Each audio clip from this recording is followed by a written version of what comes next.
71 लाशें उठाए, इतने कीमती वजूद हजरत इमाम अली मकाम रदी अल्लाह ताला अन्हो ने कुर्बान कर दिए। किस मकसद की खातिर?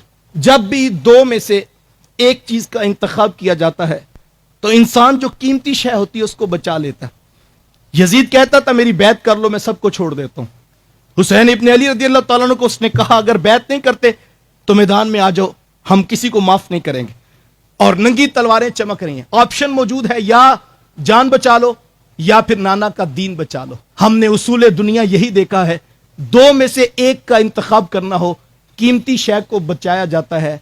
जरा एक लम्हे के लिए देखिए, एक तरफ 72 आले रसूल के अफराद जो इतने कीमती हैं कि मैं कहा करता हूं कि बाद में आने वाले उनके बदन पर लगे हुए एक बाल की भी कीमत नहीं अदा कर सकते।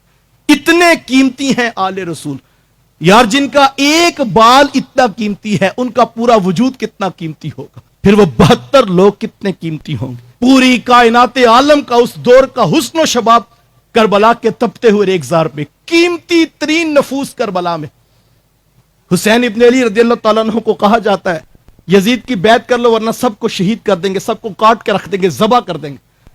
दूसरी तरफ बचेगा क्या? दीन रसूल। जरा गौर कीजिएगा हुसैन इब्न अली की निगाह में दीन रसूल की कीमत क्या है।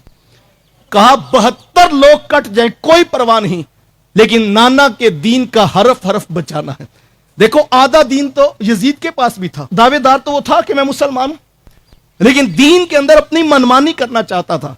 तो हुसैन इब्न अली से वो कहता था ठीक है तुम हमारी बैत करो, जिंदगी भी मिलेगी, ऐशो इशरत भी मिलेगी।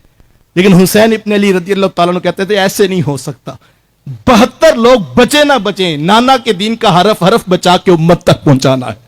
ये वो कीमत है जो हुसैन इब्न अली रदियल्लाहु ताला अन्हु ने दी। करबला से कुछ नहीं बचा, लेकिन दीन रसूल का हरफ हरफ बचा के उन्होंने भेजा। मेरा सवाल सिर्फ यह है कि करबला से वो जो दीन बचा के हुसैन इब्न अली रदियल्लाहु ताला अन्हु ने भेजा था, मैं गौर करूं वो दीन कहां पर है? क्या वो दीन मेरे वजूद के अंदर नजर आता है? क्या वो दीन रसूल जो करबला देख कर आया वो मेरे अफकार के अंदर दिखाई देता है? क्या वो मेरे ख्यालात की पाकीज़गी और तहारत में दिखाई देता है? क्या वो मेरे अदाब मुआशरत में नजर आता है? क्या वो मेरे खानदान की रस्मों में दीन रसूल मौजूद है? वो जो करबला वालों ने बचाकर 72 लोगों की कीमत अदा करके, जो कायनात आलम के उस दौर के कीमती तरीन लोग थे, इतनी बड़ी कीमत अदा करके वो दीन भेजा था, क्या वो दीन मेरे शादी ब्याह के रसूमात में नजर आता है? क्या वो दीन मेरे खानदान और बरादरी के अंदाजे मुआशरत में नजर आता है? क्या वो दीन मेरी अदालत और सियासत में नजर आता है?